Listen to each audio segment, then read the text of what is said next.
রাধে রাধে বন্ধুরা, সকলে কেমন আছেন? আশা করি সবাই খুব ভালো আছেন ও সুস্থ আছেন। তীব্র গরমের পর 108 ঘোড়ার জলে স্নান, তারপরেই ধুম জ্বরে পড়বেন জগন্নাথ। 2025 সালে জগন্নাথ দেবের স্নানযাত্রা কবে, সম্পূর্ণ সময়সূচি এবং স্নানযাত্রার শুভ সময় সম্পূর্ণ জানতে পারবেন ভিডিওর মাধ্যমে। তো অবশ্যই ভিডিওটি শেষ পর্যন্ত দেখতে থাকুন বন্ধুরা। তো চলুন বন্ধুরা, ভিডিওটি শুরু করা যাক। রথযাত্রা মানেই মহা ধুমধাম, সারা বিশ্বের চোখ থাকে পুরীতে। যদিও এই উৎসবের প্রস্তুতি শুরু হয়ে যায় বহু আগে থেকে। জগন্নাথ, বলরাম, সুভদ্রা চন্দন যাত্রার মাধ্যমে নীলাচল ও অন্যান্য জগন্নাথ মন্দিরে রথযাত্রার আগে ধর্মীয় রীতিগুলি শুরু হয়ে যায়। রথযাত্রার আগে গুরুত্বপূর্ণ অনুষ্ঠান হলো স্নানযাত্রা, আর এই দিন থেকেই শুরু হয়ে যায় রথের কাউন্টডাউন। 108 ঘোড়ার জলে স্নান করে গরমের পর শরীর শীতল করেন জগন্নাথ, বলরাম, সুভদ্রা, আর তারপরে প্রবল জ্বরে কাবু হন মহাপ্রভু জগন্নাথ। এবছর জগন্নাথ দেবের স্নানযাত্রা 27 জ্যৈষ্ঠ, ইংরেজি 11 জুন বুধবার পালিত হবে।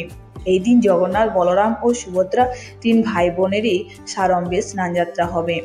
পূর্ণিমা তিথি শুরু হচ্ছে 26 জ্যৈষ্ঠ, ইংরেজি 10 জুন মঙ্গলবার সকাল 11টা 5 মিনিট থেকে এবং পূর্ণিমা তিথি শেষ হচ্ছে 27 জ্যৈষ্ঠ, ইংরেজি 11 জুন বুধবার দুপুর 12টা 38 মিনিটে।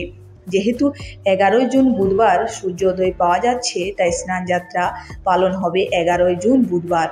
দীর্ঘ গরমের ভক্তকুলের মতোই কষ্ট পান জগন্নাথ, সঙ্গে মাথা ধরে, তাই গ্রীষ্মকালে তার কপালে চন্দনের প্রলেপ দেওয়া হয়, যাকে বলে চন্দন উৎসব। বর্ষা গমনের শুরুতেই স্নানযাত্রা। এদের মনের সুখে প্রতি বছর স্নান করেন 3 ভাই বোন।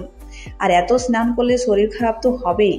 মানুষের বিশ্বাস, ভগবান ঘোড়ার জলে স্নান করে অসুস্থ হয়ে পড়েন, রুদ্রদ্বারে চলে তার চিকিৎসা, এরপর আরোগ্য লাভ করে দরজা খোলে তার। এই সময় 15 দিনের জন্য দৌড় দেন ভক্তের ভগবান। কথিত আছে, শ্রী জগদ্দীশের আজ্ঞানুসারে জ্বরের জন্য 15 দিন শ্রীমন্দিরের দ্বার বন্ধ থাকে। এই সময়ে তাদের রাজবৈদ্য জগন্নাথের সেবা করেন।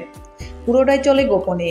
ভক্তদের বিশ্বাস, রাজবৈদ্যের আয়ুর্বেদিক পাচন খেয়ে 15 দিন পর সুস্থ হয়ে ওঠেন জগন্নাথ দেব।